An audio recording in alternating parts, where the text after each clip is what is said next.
It has been called the Day of Days. It is a time of magic, pageantry, warmth, generosity and love.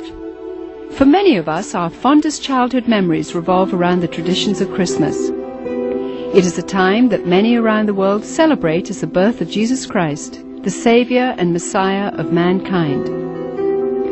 In recent years, however, the spiritual holiday has become a time of mass marketing and crass commercialism. Incredibly, many businesses derive more than half their yearly income during this period.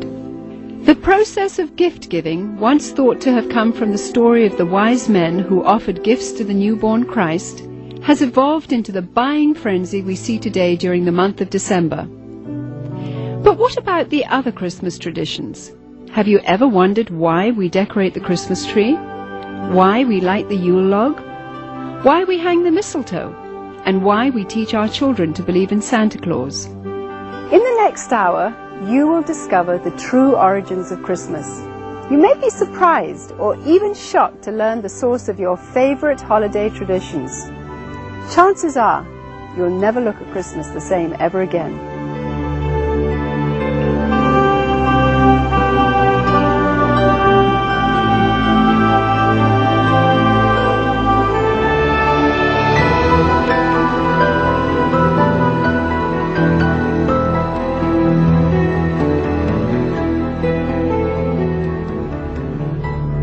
In the Northern Hemisphere during late December, the days are at their shortest lengths and the nights are at their longest. For those of the pagan world, this has always been the greatest time of the year to celebrate and practice the works of darkness. The pagan calendar identifies this period as the winter solstice. It was during the pre-Christian midwinter pagan celebrations of Scandinavia's Norsemen where today's Christmas traditions began. As a means of honoring the pagan sex and fertility god Yule, a 12-day celebration during the month of December was inaugurated. A large single log considered to be a phallic idol was lit on fire and kept burning for 12 days. Animal or human sacrifices were offered in the fire on each of those days.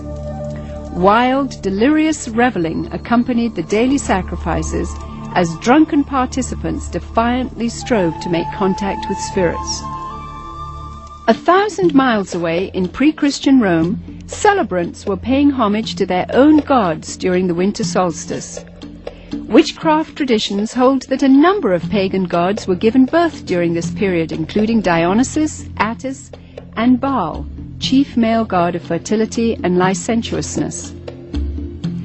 Another pagan god from Persia, identified as Mithra, was said to have been born specifically on December 25th. Mithra was the god of the unconquerable sun, the god of the light between heaven and earth, worshipped at that time by an influential Roman cult. His birth symbolized an end to the long nights and a return to the dominance of the sun. During the month-long winter solstice celebration, courts in Rome were closed. Any and all crimes were allowed. Homosexuality, cross-dressing, and uncontrolled debauchery reigned supreme. Rome's order was turned upside down. Even children were allowed to join in the drunken orgies as part of the Juvenalia celebration. By 270 AD, the Roman Emperor Aurelian had made it official, setting aside a 7-day period from December the 17th through the 24th, culminating in an exchange of gifts on December the 25th to celebrate the birth of the sun god. This Roman orgy to end all orgies later became known as Saturnalia, in honor of the god Saturn, the god of excess. Roman soldiers invading Britain brought with them their pagan orgiastic traditions. Upon taking root in England, Saturnalia became known as the Festival of Fools, reigned over by the Lord of Misrule. By the 4th century, the influential government-sanctioned Church of Rome, unable to outlaw the growing number of pagan practices, chose instead to adopt them into their so-called official Christianity. The Church believed this would attract more pagans to their fold. Up until this time, the birthday of Jesus Christ, the Jewish Messiah, had not been celebrated at all. Ignoring scriptures, however, indicating that the birth probably did not occur during the winter, the church nevertheless confused biblical history and made Jesus' birthday coincide with the pagan god Mithra. The birth date of the sun god had now become the birth date of the Son of God. It was hoped that the pagan celebrations of Saturnalia would merge into this new legally sanctioned form of Christianity. The Church's practice of changing the dates of Christian events to coincide with pagan festivals continued, and by the 7th century Pope Gregory I had ordered Augustine of Canterbury to incorporate any and all pagan practices and customs into the expanding Roman Catholic Church. During the Middle Ages, the debased Mardi Gras atmosphere of what was now known as Christ's Mass had reached a fevered pitch. Common practices included open sex in the streets, rioting, murder, and a number of pagan druidic Halloween rituals. This blood-drenched celebration got so out of hand that by 1652, following the execution of King Charles I, Christ's Mass was finally outlawed in England. A religious reform movement began sweeping the country, led by Puritan Oliver Cromwell. The Puritans took the biblical mandate seriously, which commanded that Christianity remain pure and separate from paganism. Despite their noble efforts, the celebration simply went underground, and by 1656, after only 4 short years under the ban, the public's demand for the legalization of Christ's Mass had become insurmountable. The appointment of Charles II to the throne restored England's monarchy, and with it the celebration of Christ's Mass. The Puritans had lost England, but they held high hopes for the new world. When the first settlers came from England, they were, for the most part, Puritans. They came here for religious freedom. They came here to be free to worship God without a hierarchy and without the corruption of the organized church that they had known before. And when they came with the clear knowledge of the danger of these pagan practices that had become so dear to the hearts of their ancestors. Following England's lead in 1659, the colonies of America had likewise outlawed Christmas. For 200 years, the clergy in New England battled to keep the riotous celebrations honoring the pagan god Saturn from infiltrating the New World. The Reverend Cotton Mather had warned in a Christmas Day sermon in 1712, "Can you in your conscience think that your holy Saviour is honored by hard drinking, lewd revelling, and by a mass fit for none but Bacchus or Saturn?" But the public's taste for sin and revelry persisted. In 1828, gang rioting during the Saturnalia-like Christmas celebrations got so bad that cities such as New York were forced to institute a professional police force for the first time in order to control the savagery.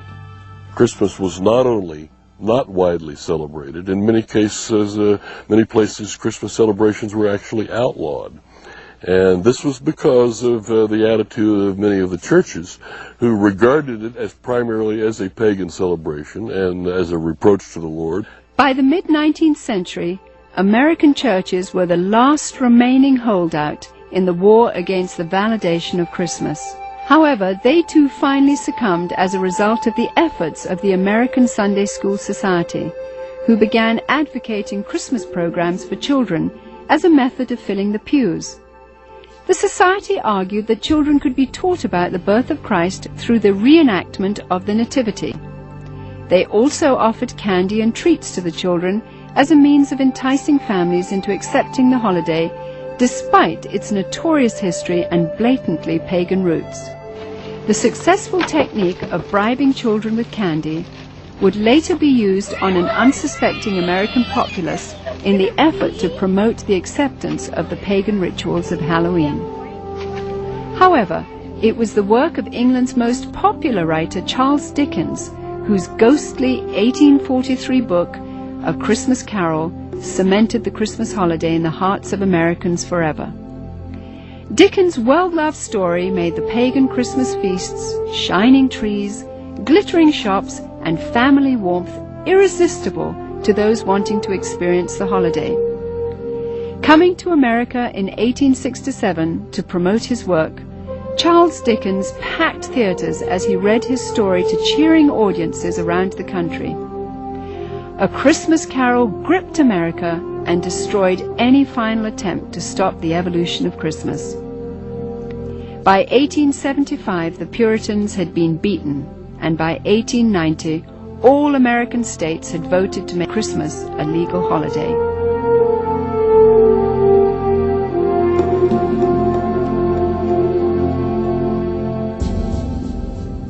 Today's tradition of the Christmas Yule Log stems directly from the worship of the pre-Christian Scandinavian fertility god Yule. The burning of this phallic idol is also responsible for the concept of the 12 days of Christmas, which represented the 12 daily sacrifices offered up in the Yule Log's flames.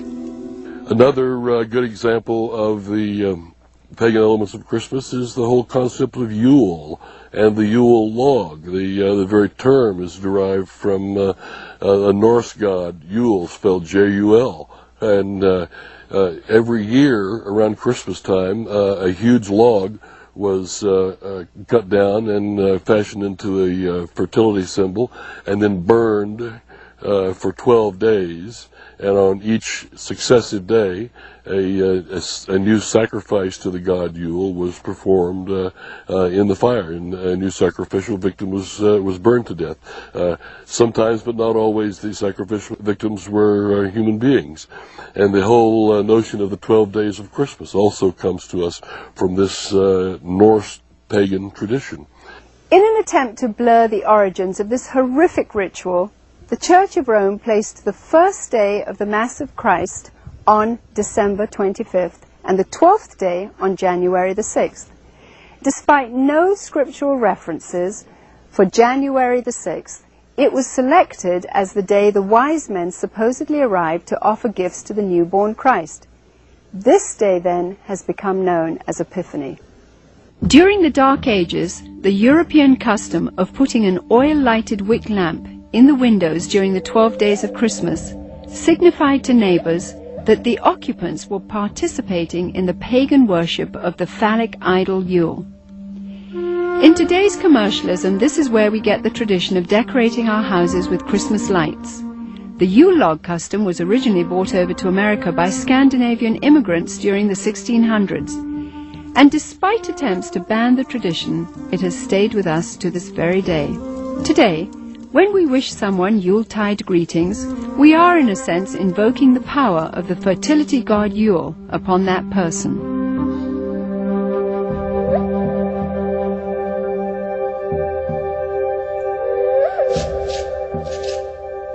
During the Saturnalia celebrations, holly and other greens were hung over doorways as part of a pagan ritual to ward off evil.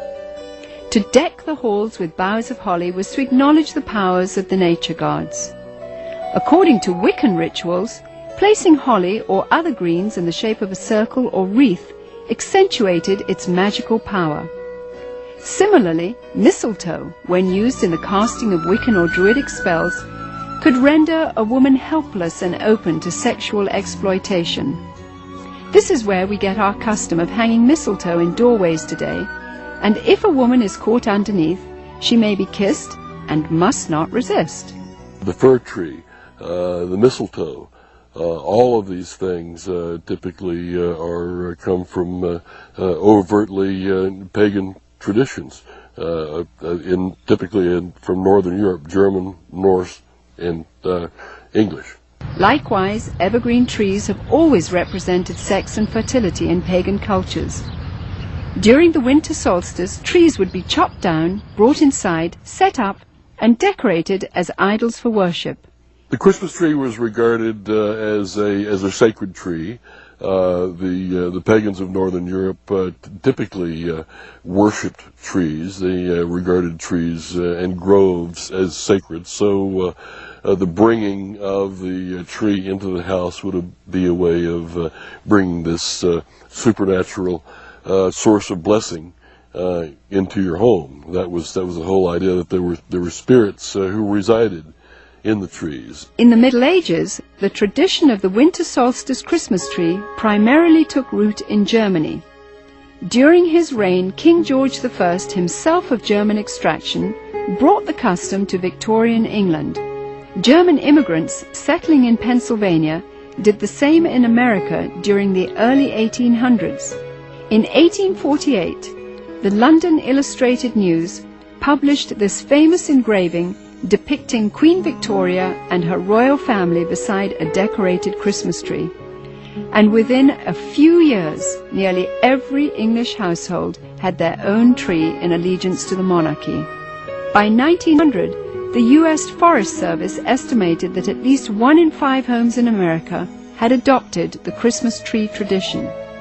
Thousands of years earlier, God, speaking through the prophet Jeremiah, warned against this pagan practice in the Old Testament. Thus saith the Lord, learn not the ways of the heathen, for the customs of the people are vain. For one cutteth a tree out of the forest, they deck it with silver and with gold. They fasten it with nails and hammers that it move not. Be not afraid of them, for they cannot do evil, neither also is it in them to do good.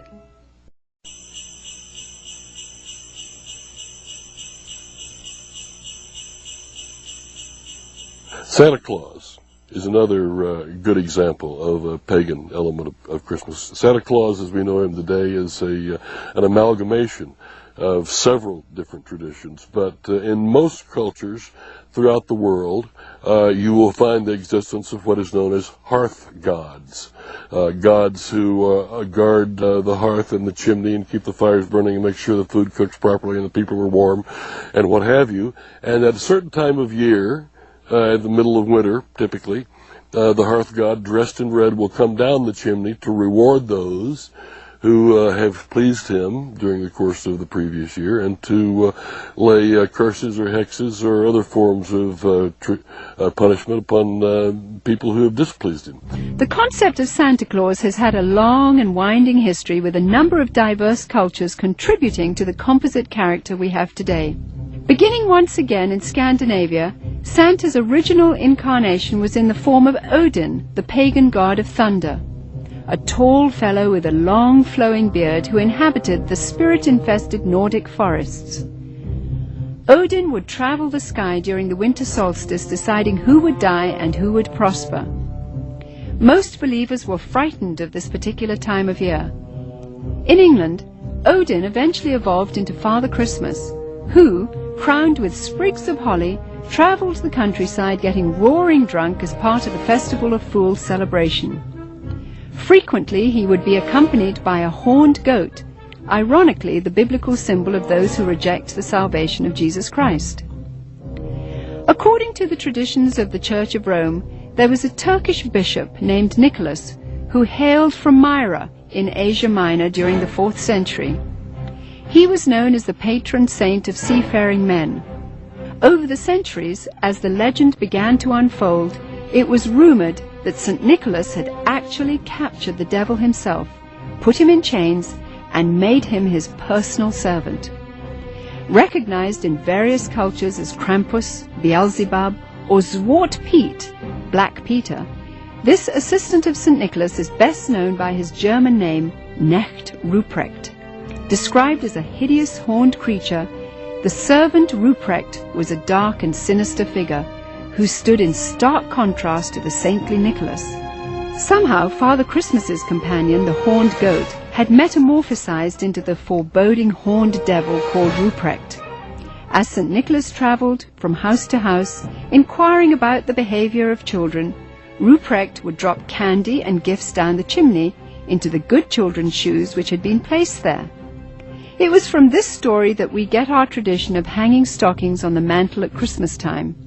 If able to recite a verse or demonstrate a skill for St. Nicholas, the child would receive a gift. If unable to remember a verse, or if the child had been bad, he or she would receive a switch or a whip. Ruprecht also carried a large sack which he would frequently use to haul away the really bad boys and girls. As more and more Christian churches began combining the pagan rituals of the winter solstice with the celebration of the birth of Christ, emphasis on St. Nicholas's role began to shift. Some cultures began to downplay the role of St. Nicholas, but surprisingly retained Ruprecht. Eventually, Knecht Ruprecht was made the companion and servant to the Christ child himself. In this scenario, the devil is actually given the title Weihnachtsmann, or Santa Claus. 19th century writer Theodor Storm, in his story about Knecht Ruprecht, even goes so far as to describe the switches given to the children by Ruprecht as tools to be used in sadomasochistic rituals.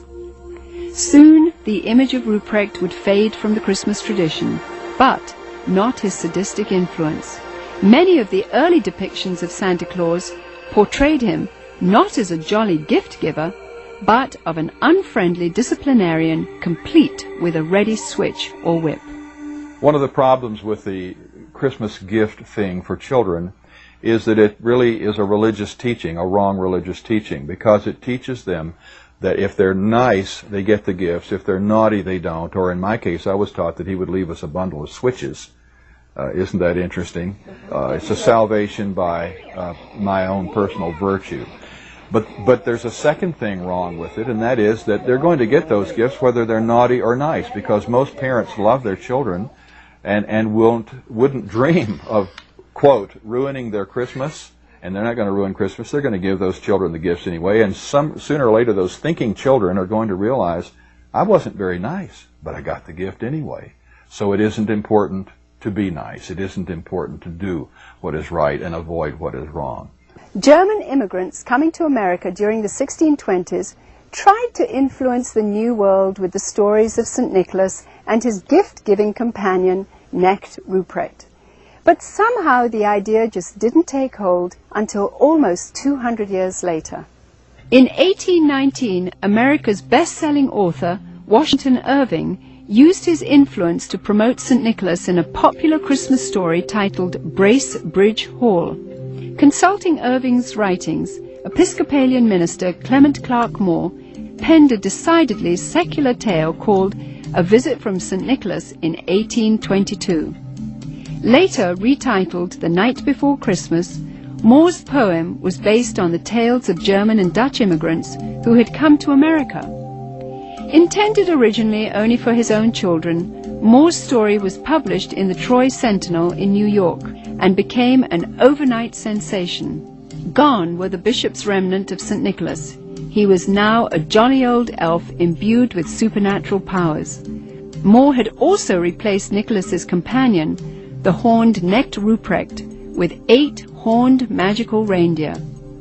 As the popularity of The Night Before Christmas grew, Moore became increasingly concerned that the story's emphasis on the supernatural and its disregard for Christ would reflect poorly on his position as a minister. As a result, he refused to take credit for its creation until the story became so popular that he could no longer resist.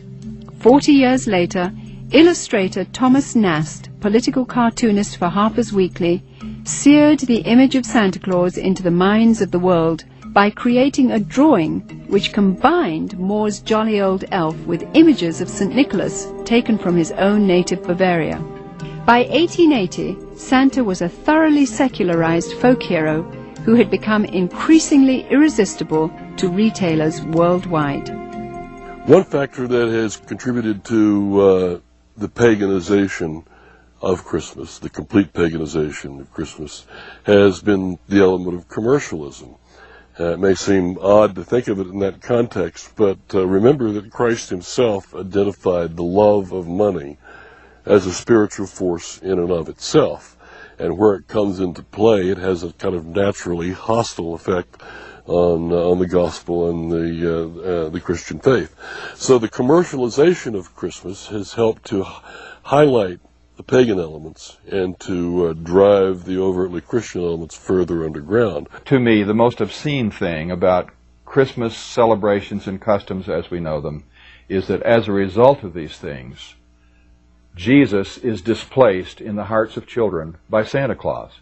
The love, affection, appreciation, trust, the desire to emulate, these things that they should have in their hearts and minds as growing children for Jesus himself, to whom they owe everything. Instead, this has been stolen, this has been raped out of their hearts in a sense and displaced by the myth of Santa Claus.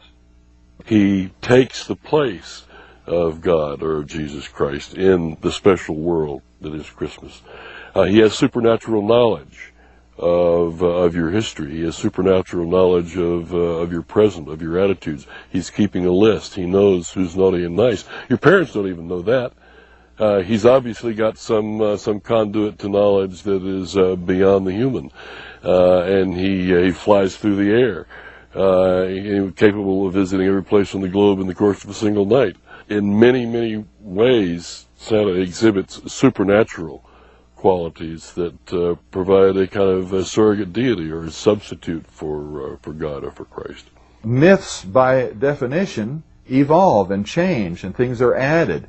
We used to have a Santa Claus figure that was confused with St. Nicholas and confused with other pagan figures, and then somehow he evolved through the drawings of Thomas Nast and others into what we see today, but he had a sleigh with 8 supernatural reindeer that can fly. And so the Christmas traditions that are pagan continue to change.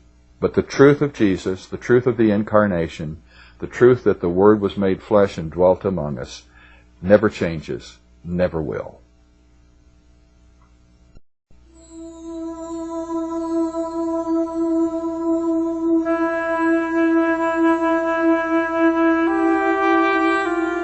Various scriptures in the Bible, including the 2nd chapter of Luke, record the events surrounding the birth of the Messiah. A decree from Caesar Augustus had gone out, requiring all people to return to the city of their origin for taxation purposes. Mary, who was pregnant with a child conceived by the Holy Spirit, made the difficult journey to Bethlehem along with her husband Joseph. Both Joseph and Mary were of the lineage of King David. Upon arrival, they found all the inns to be full, but were provided with a stable where Mary could have her baby. At the same time, an angel announcing the birth of the Messiah appeared to shepherds tending their flocks in a field nearby. The stunned shepherds hurried to Bethlehem and found the baby Jesus lying in a manger just as the angel had declared. Although traditional nativity scenes place 3 wise men at the stable at the time of Jesus Christ's birth, according to Scripture, these wise men visited Jesus later at his home. Because 3 gifts are named, gold, frankincense, and myrrh, tradition says 3 men gave them, but exactly how many wise men visited Jesus is not known. The birth of Jesus Christ miraculously fulfilled a number of Old Testament prophecies about the coming Messiah, including that he would be born in Bethlehem, that he would be born of a virgin, and that he would be a descendant of King David's. The concept or the idea of celebrating the birth of Jesus once a year had apparently never occurred to the Church Fathers. In the first 3 centuries of the Church's history, there was no such thing. And I think God perhaps very carefully avoided telling us in the Scriptures when he was born. We can be sure of one thing: it wasn't in late December, and because in the first place, shepherds don't abide by their flocks in the fields by night in late December. It's too cold. They take them out in the morning to pasture, protect them while they eat all day, and then bring them back in at night. So it wasn't in late December. It's an interesting thing, and perhaps an intellectually tantalizing thought, to try to figure out when he was born. And it can be done within limits, and if it mattered, and apparently it doesn't matter to God, he was probably born in late September. Some scholars point out that according to Scripture, the birth of Jesus may have taken place in the first day of the Feast of Tabernacles, or September 29th. Ironically, this would have placed his conception right around December 25th. The timing of other events such as the temple service of Zacharias and the pregnancy of Mary's cousin Elizabeth lend credence to December 25th as being the date of Jesus' conception. Since Christians believe that life begins at conception anyway, and not at birth as pro-abortionists believe, this may be a more appropriate reason to remember this time of the year as the period in which God came to earth in human form. For some, Christmas today simply means a time to get together as a family. For pagans, it is a deeply religious time to celebrate the winter solstice. Retailers, of course, view it with eyes towards making huge profits. Others use this time to reflect on the birth or conception of Jesus Christ while many parents use Christmas to perpetuate the myth of Santa Claus to their children. In order to carry on this myth of Santa Claus, we must lie to our children. We must deceive them. We literally must lie to our children. And one of the wonderful things about children is that they naturally believe everything that we tell them when they're small. They trust us to tell them the truth. And if we deceive them in this way, it has to be destructive, because at some point in their future lives, they're going to wonder if other things we told them were true. The things we told them about the Lord, were they really true? It plants the seeds of doubt. And anyway, it creates disappointment. It creates disillusionment. To my mind, the question is not so much whether to celebrate Christmas or even how to celebrate Christmas, but to be able to make any decision knowledgeably. Whether you celebrate it or you don't celebrate it, you should know why you're doing so. You should understand what the pagan roots of Christmas are, and with that knowledge, you can discount them or ignore them if you choose to do so. It is not the purpose of this film to tell you which Christmas rituals should and should not be practiced by you and your family. This is between you and the Lord. What Christians should be most concerned about, however, are the growing pagan influences infiltrating every area of our rapidly degenerating society. Recently, we took our cameras to the Nevada desert, where we witnessed 35,000 pagans from around the country participating in a week-long celebration of sex, drugs, and hedonism.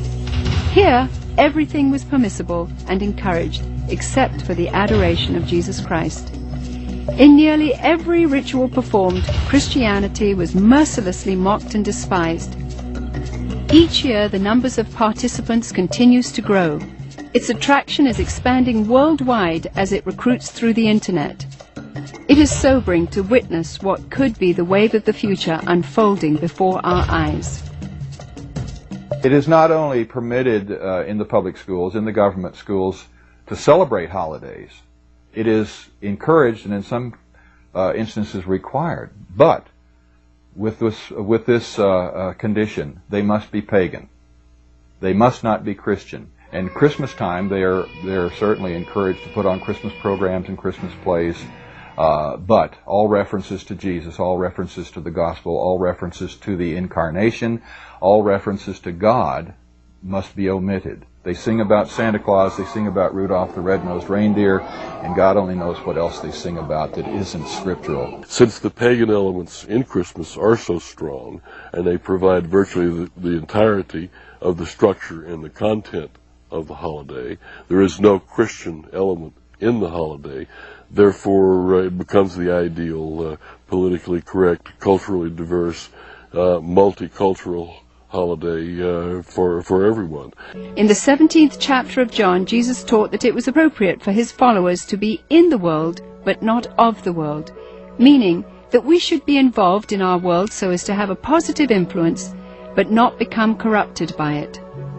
The mighty Joshua, in challenging his people, said, "Now therefore fear the Lord, and serve him in sincerity and in truth, and put away the other gods which your fathers served. Choose you this day whom ye will serve, but as for me and my house, we will serve the Lord." Rather than setting aside a few days of the year to remember the Lord, Christians should live with a day-by-day, moment-by-moment dedication of their entire lives to Jesus Christ. Then, and only then, will they be able to have victory over pagan influences and to have an impact on society for God the Creator. To those with a heart for evangelism, Christmas time provides a wonderful opportunity to tell others about the true gospel, about God's plan of redemption, and the real purpose for Jesus Christ entering the world.